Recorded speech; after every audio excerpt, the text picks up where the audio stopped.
তোমার সৃষ্টি যদি হয় এত সুন্দর, না জানি তাহলে তুমি কত সুন্দর, কত সুন্দর।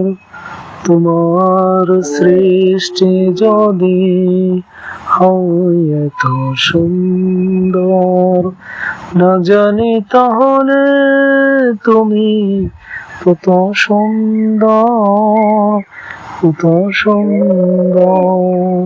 সেই কথা ভেবে ভেবে, সেই কথা ভেবে ভেবে কেটে যায় লগন, ভরে যায় তৃষিত এই অন্তর। না জানি তাহলে তুমি কত সুন্দর। সুবহানাল্লাহ।